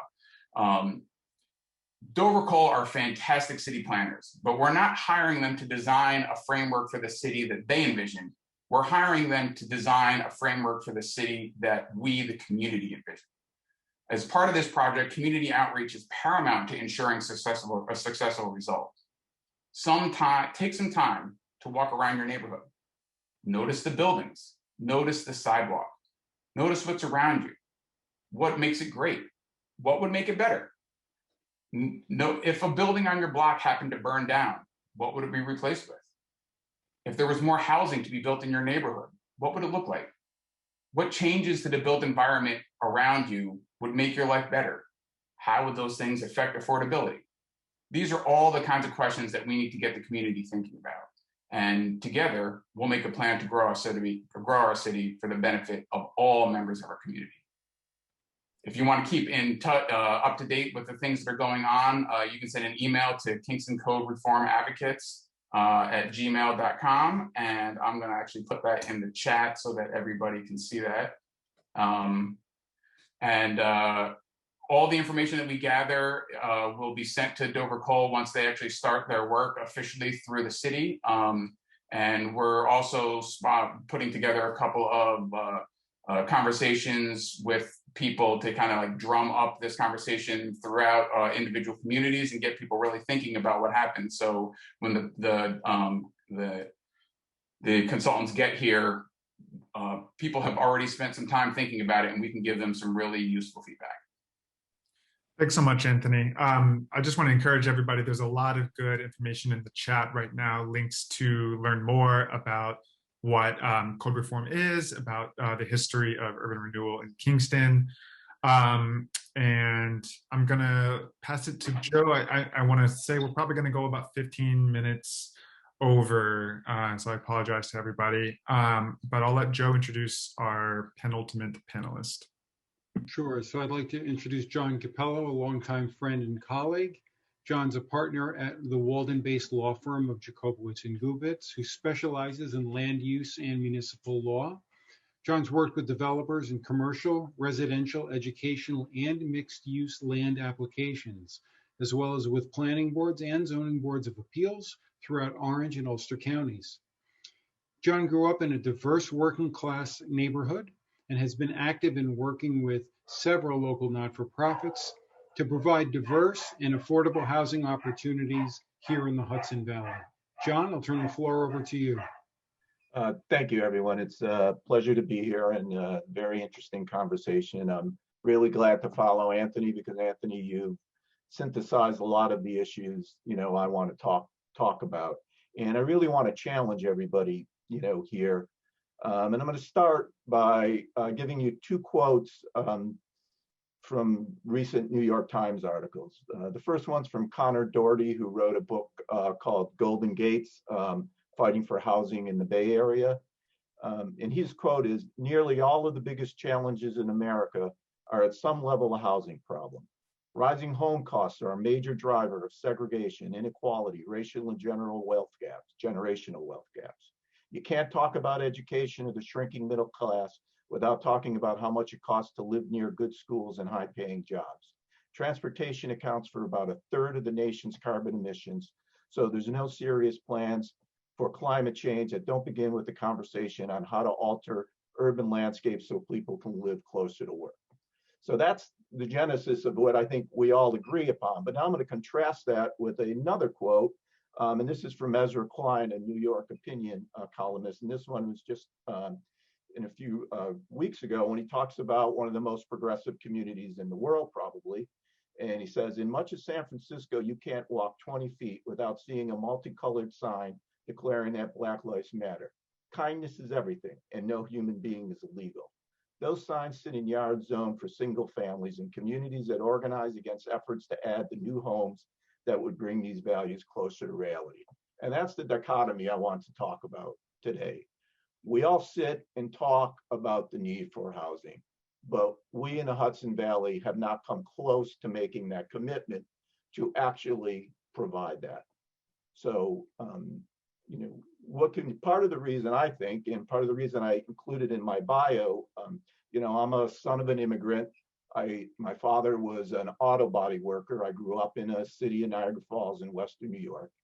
And my father, as a single, a wage earner, I had a stay-at-home mom, and there was 4 children and my grandmother who lived with us. And my father was able to own a home and and my mother, who worked certainly as much, and send all 4 of his children to college and beyond. You can't do that anymore in most cities in America. People like my father don't have a place in our communities, and we haven't made that place. And part of it, I think, is this attitude of most people. In my neighborhood, when I was growing up in a very diverse neighborhood, your home was a place to raise a family, a place to be a part of a community, and a place to live. Now it's an investment. And everybody expects that when they make that investment's going to go up, and they are going to object to anything that they perceive affects that objection, even though in the long run, it's what they need to benefit their community. Some of the things I've heard tonight, school children, how many senior developments do we have because communities don't want school children? School children are probably the greatest economic generator. Where do we spend most of our money? Those of us who have kids, most of our money goes to our kids, to educate them, to take them to dance lessons, to karate lessons, to baseball lessons, to buy them food, to buy them clothes. Teachers make livings educating people. Those are the people we need to make sure we provide for in a community. Now, so what can we do? In New York State, we're a municipal home rule state. So there's a lot the feds and states can do, and we should lobby, but eventually it comes down to us. A municipality sets its own zoning code, and you do that through a comprehensive plan. Comprehensive plan sets the goals and objectives of most municipalities. I would challenge you to look through most of the comprehensive plans of the municipalities in Hudson County. High on the list is, how do we stop something? And I've written comprehensive plans and worked on them. What do we want to stop? What are the problems? When are we going to get our moratorium in? And oh, by the way, how do we avoid getting sued on housing? And that's pretty easy to do. Really, all you need to do in New York is you don't need to provide for. There's not a requirement that you provide affordable housing. You just need to look at your needs of your community and the regional needs and provide an array of housing opportunities. That's very ambivalent, and some communities still even run foul of that. But what I'm challenging everyone to do is use that comprehensive plan to make a commitment to provide those housings. My office worked with New Paltz, and preservation of open space is a wonderful tool. It's the transfer tax is great, but as Mr. Bettis said, why doesn't the state or why don't municipalities put as much emphasis on providing affordable housing? And how do you do that? And to paraphrase James Carville, a political consultant, it's the density, stupid. You need to provide proper densities in places that can handle those densities so you can provide the mixed community that Mr. Tampone spoke about earlier. And we just don't have that. We don't have a community embrace the density. Where you can have it, put a lot of it. That's the best way to do it. Use infrastructure. Look at your infrastructure and just make a commitment to it.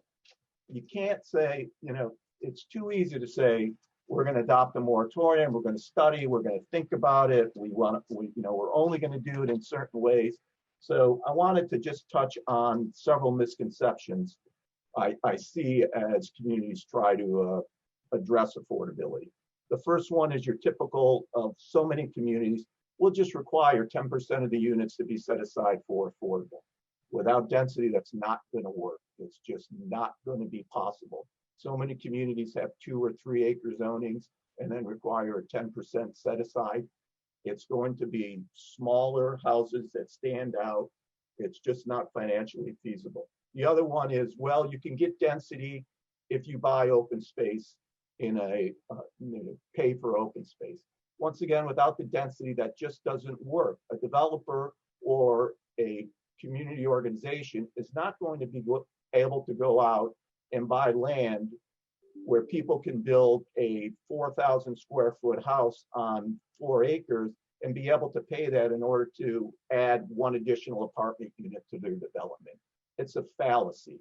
It's something that looks good in a classroom, something that looks good as a planner that can present. Now, having said that, if you did it right and you had appropriate base density, and then you had some type of land bank that you can pay, a developer can pay in to get even more units where they're accessible, then maybe the municipality can take that and use those funds to purchase development rights and preserve those areas that should be preserved. And there's many beautiful places in this county that certainly deserve to be preserved. The other issue is, how do we define workforce housing? Most of us, when we talk about workforce housing, say, yes, we need to house our teachers and house our policemen and house our firefighters. That should be housing. That should be workforce. We should be able to provide housing for those folks without having to do anything special just through normal zoning.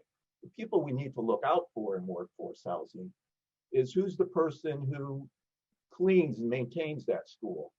Who's the orderly in your hospital that you need to be there? Who's the person taking the tickets at Legoland or serving you in the restaurants we'd like to go? Where do we provide? Or we, so many plans want to preserve agriculture. What about the people who work those farms and work those agriculture? Do we provide areas for those people to live in our community? And that needs to be a priority just as high as stopping or preserving open space. It needs to be an equal priority, and we need to make that commitment. Another area that I see, and frankly, it wasn't until recently, and actually Joe sent me the case, so many of our codes have preferences as to who can live in the housing that when we do provide that. And once again, I always thought that was laudable, because you want people who grew up in your community to continue to live in their community, especially in senior housing.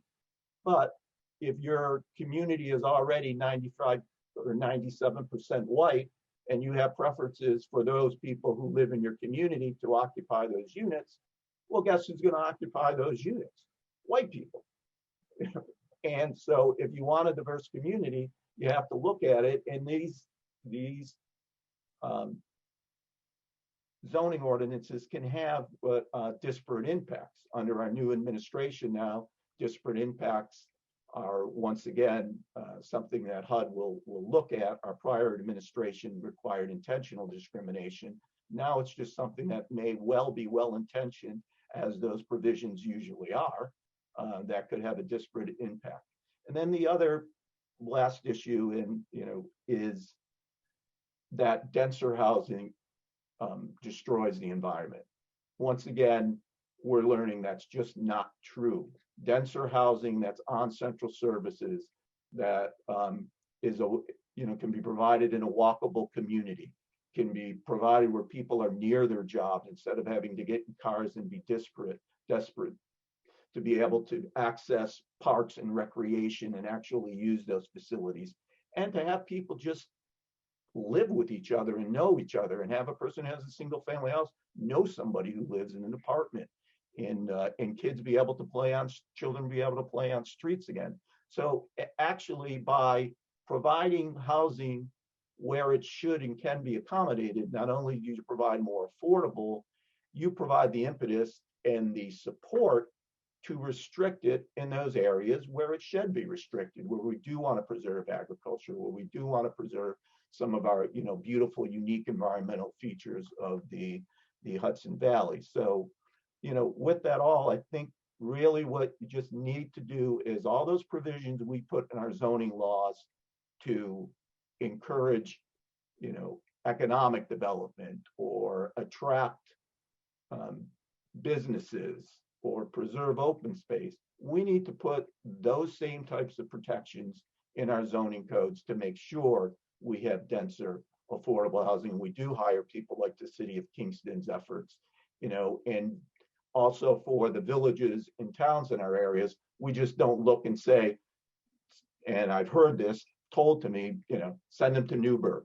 We don't want people coming here from Newburgh, or put them to Kingston, put them in Middletown. Really, we should all take our share we should make sure, we provide it. And there's even communities now that are actually in some cities banning single family zoning. Berkeley has done it. You may say, well, Berkeley, that's as far out left as you can possibly get. But Minneapolis also did it. And Minneapolis is not a far out left, community. So these are the items that people who are really progressive planners are looking at and saying, this is where we need to be going to revitalize our communities and provide housing for all people who need it. So thanks. That's it. Thank you, John. Oh, that was great. And to circle back a little bit to some of the opening remarks that I had made, looking around the room once again, we are all essentially in this industry. I don't see anybody that is a anti-affordable houser, and it's really important for the people that are not in this room to hear this voice. So, in terms of getting out and educating and advocating for what we are here tonight to talk about is critical. That needs to happen at the comprehensive planning level. You need to be first on the list when you go to a town hall when there's an affordable housing complex being proposed in your community. Get there first. Be the voice that comes out first. That is the way to stick to your guns and make sure that it is heard. I'll get off my soapbox now. Thank you. Philip, back to you. That's well said, Joe. And I think our final presenter is someone who can speak about the importance of showing up. That's Rashida Tyler. She's a longtime community organizer and an advocate for affordable housing in Kingston and Ulster County. She's the co-founder of the Real Kingston Tenants Union and the Ulster County Coalition for Housing Justice, which has developed educational materials for residents and series of requests of Ulster County officials in order to address the crisis. I'll put their link in the chat here in a second. Take it away, Rashida. Hi, thank you. Can everybody hear me? Awesome, very, very cool. So I'm going to do a presentation. I'm going to lean a little close to the screen because I totally broke my glasses, but I'm getting replacements. So let me bring up the presentation and tell you a little bit more about the Ulster County Coalition for Housing Justice. And let me see if I can share my screen. It is disabled. We had a tech handoff here at HQ and I'm working on it. Please give me 1 second. Okay, no worries. So I'll just talk through a little bit about who we are. The Ulster County Coalition for Housing Justice was formed in the spring of 2020, actually May of 2020. And we were a spin-off of the Kingston Emergency Food Collaborative. So the Kingston Emergency Food Collaborative came together during the pandemic to make sure nobody in our community went hungry. They served at one point almost 12,000 meals per week to individuals in the community. And it was so successful that we wanted to see if it would spin off into housing. So the original design and emphasis was to try to create non-congregate housing.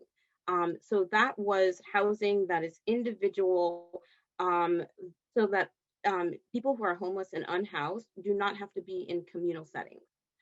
Because it was very difficult for people who were homeless to actually comply with public health orders to shelter in place.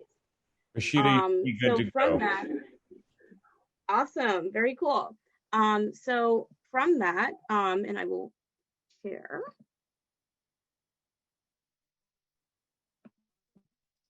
And are you able to see now? No. Oh, what's happening? Let me see. Okay, there we go. There you go. I can see it now, Rashida. Awesome. Very cool. So while this is loading, I can continue to tell you a little bit about who we are.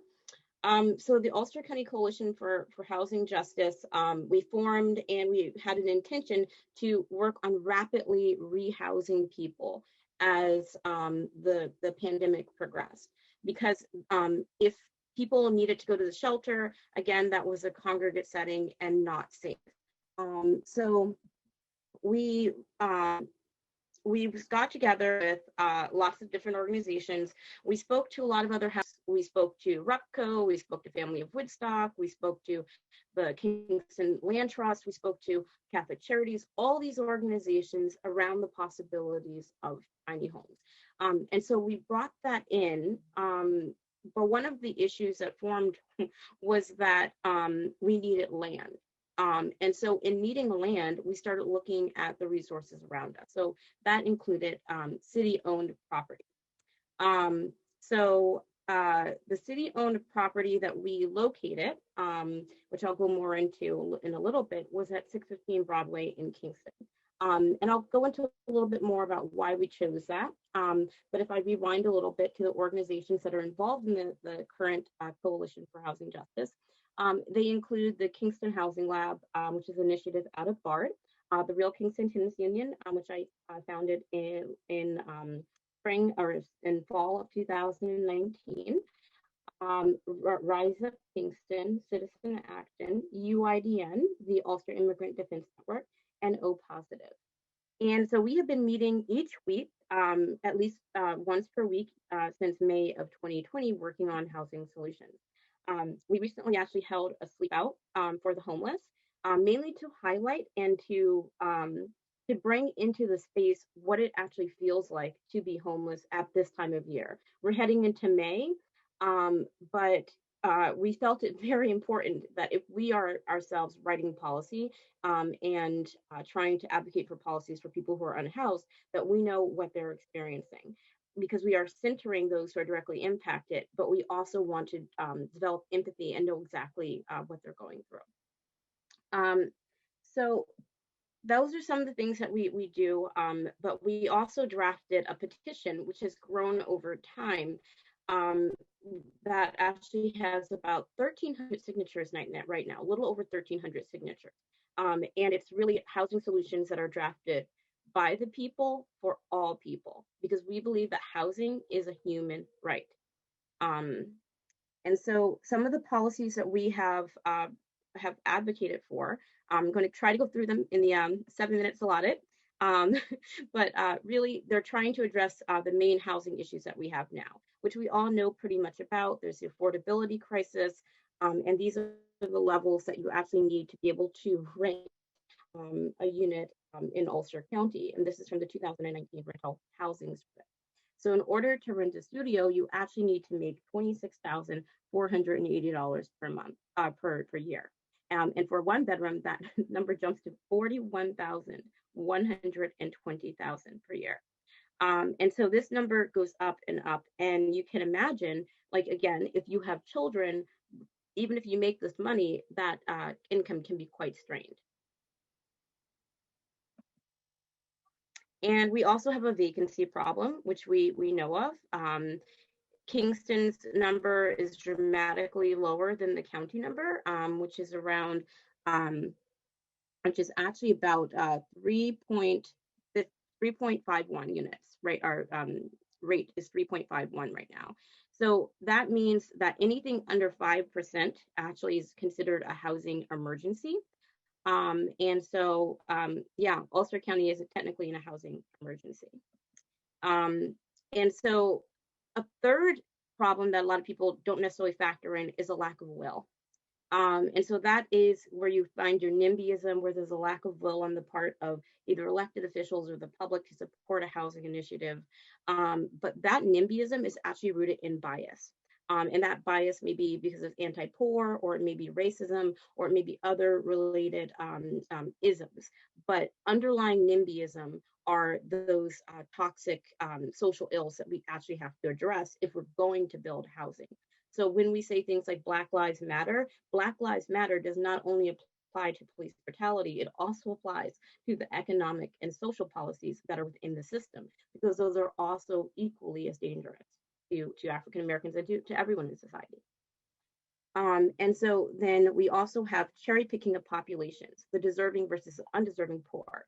So even though you may have development happening, you may have development happening for senior citizens, or you may have development happening for veterans, or for teachers, or for artists, or for whatever special category or population has been deemed deserving by society, again, who are suffering from those isms, because they do not view those populations as threatening to them, or they view them as desirable to attract this population. And so we have to steer clear of that. And I heard the speaker before me, and I was cheering him on because I was like, yes, exactly.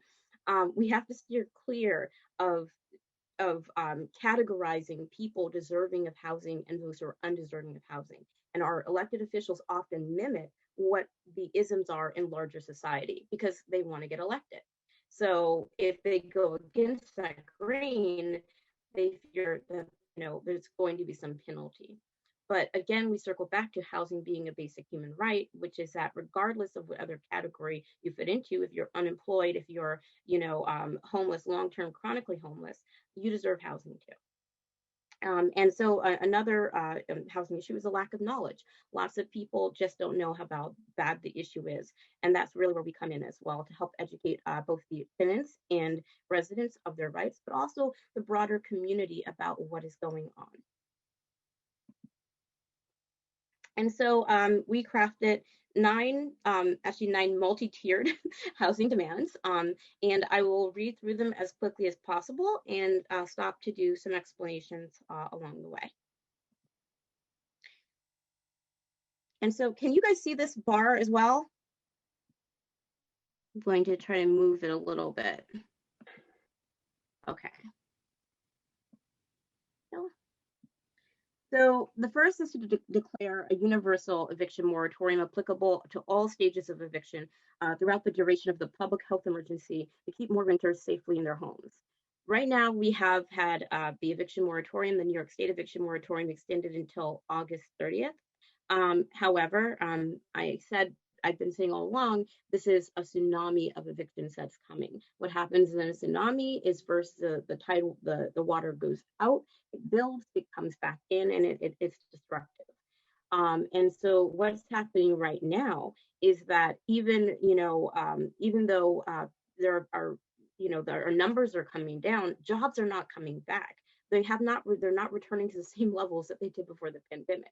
And even if they are in some areas, the people who have been out of work again for so long the jobs may not match the skills and the workers who are out there. And so right now, even if this person gets another job, they may not be able to recover all of their economic losses and catch up on all their bills. And so there's rental assistance that's available, but again, a lot of landlords are bailing out. A lot of landlords are selling their buildings, and new landlords are moving in, and they don't want the rent money. They don't care about the money. They care about the property and the future value that they can get. I'm actually dealing with a couple of buildings right now where an LLC has recently purchased a property, and tenants have paid on time throughout the pandemic, and they're still being evicted. Because it's not about the rental money there. So in having a universal comprehensive eviction moratorium, you're making sure, again, that people can stay housed while they search for housing. But then also you do want to deter speculators and people who just want to come in and do a quick flip and make some money during a crisis. And so there's actually a study out there that says in states where the eviction moratoriums have lapsed, the death rate is 4 times higher than that of places where the moratorium is in place. So again, we want to make sure that people are protected in terms of their health, but then also just in terms of the actual community. So we don't have people rapidly being evicted. Cancel rent and mortgage payments for tenants, small businesses, homeowners experiencing economic hardship throughout the duration of the public health emergency. And this, again, if you are a landlord and you are seeking rent, again, there are rental assistance programs, but asking the tenant to afford that rent, maybe they make too much money to qualify. Maybe they have another issue that they don't qualify, like they're undocumented. That is that should be on the landlord to go and request that amount of funding instead of putting that imposition on the tenant. And too often times, again, a tenant is in a position where they're not able to apply for assistance. And so the landlord, and in other places like in Canada, the landlord goes and seeks assistance. And again, we also want to be inclusive of homeowners.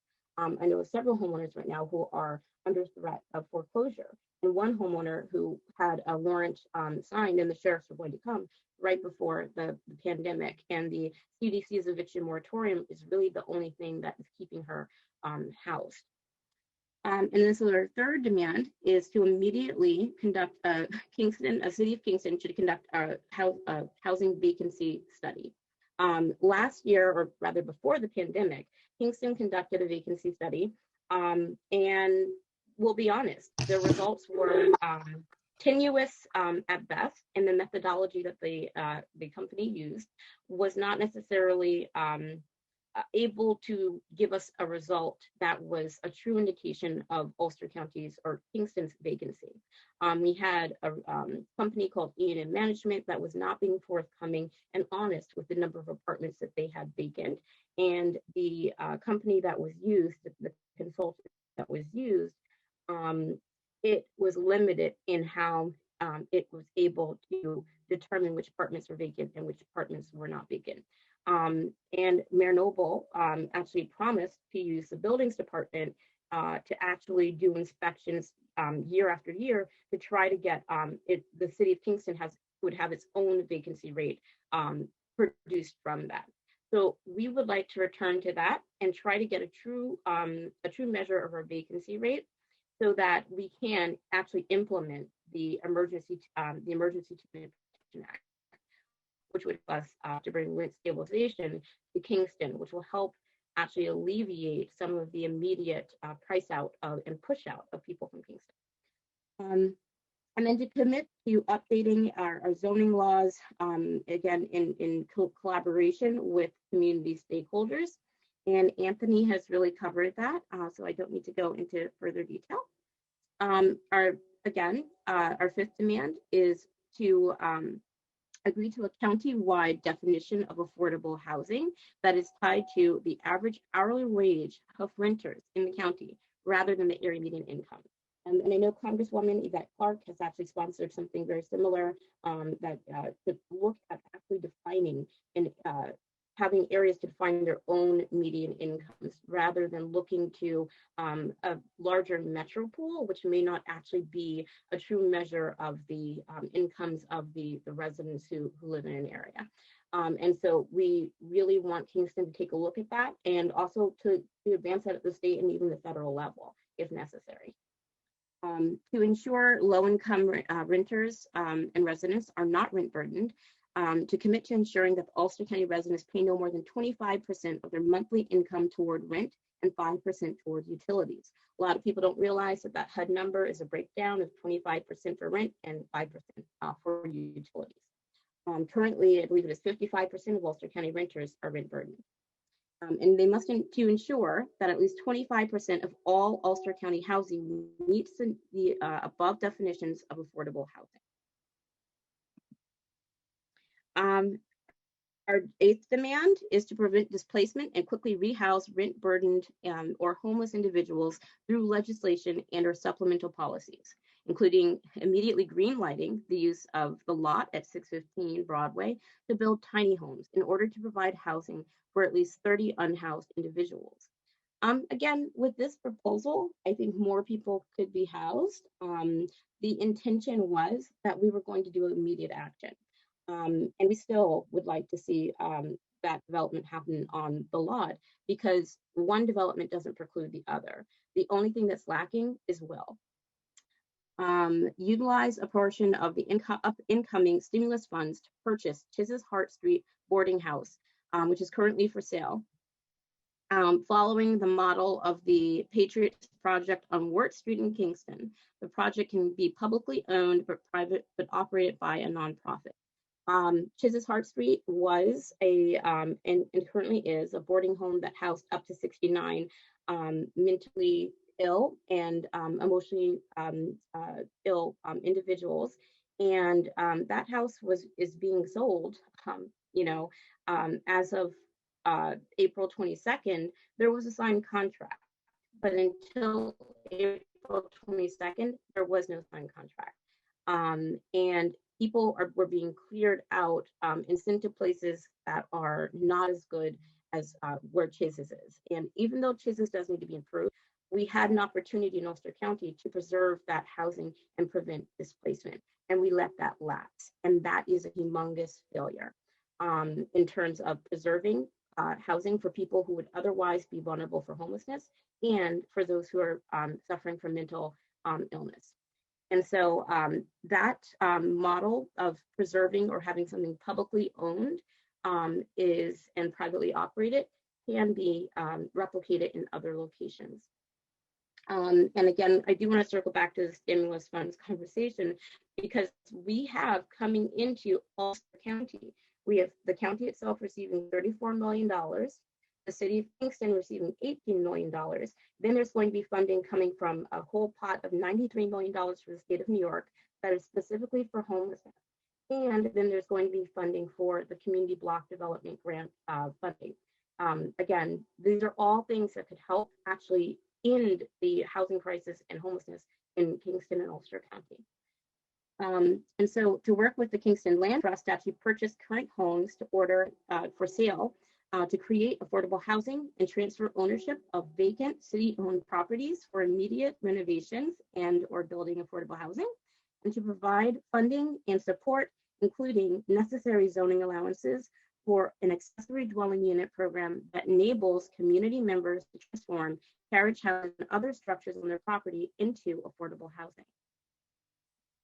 And 9 is very brief, I promise, to incentivize landlords by offering a tax incentive to those who offer rents that conform to the aforementioned definition of affordable housing, to make improvements to dwellings while maintaining affordable housing status, and to transform short-term rentals into affordable housing. So I did try to be very brief, but you can get involved with the Ulster County Coalition for Housing Justice, or you can reach out to us for any of these proposals or to work with us on them by going to our website that you see here, which is the Squarespace site.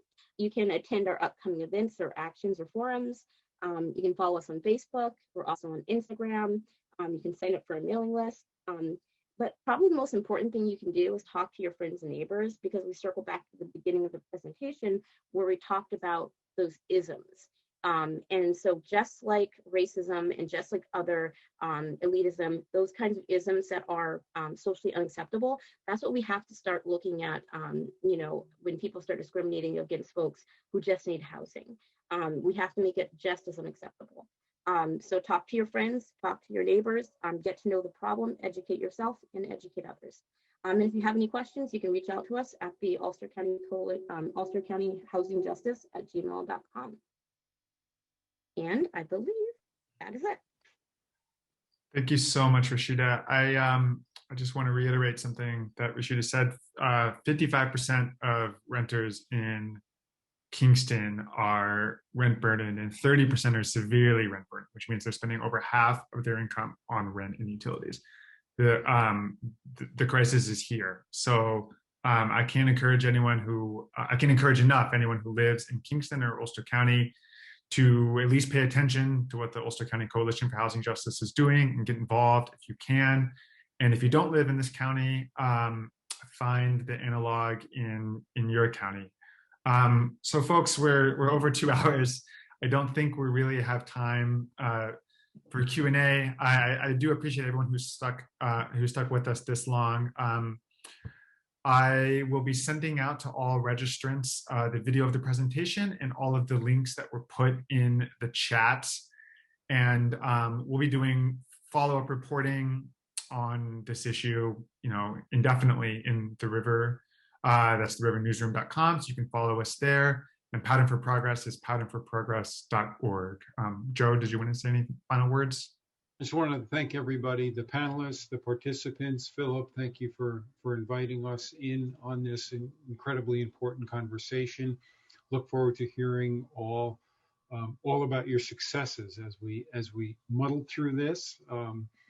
and visit us at Pattern. Our next event coming up is going to be May 20th, and it's at about affordable housing overlay zones, which is another zoning tool. And that's on our website. Take a look and hope to see you there. So thank you once again. Thank you, everybody. Have a good evening.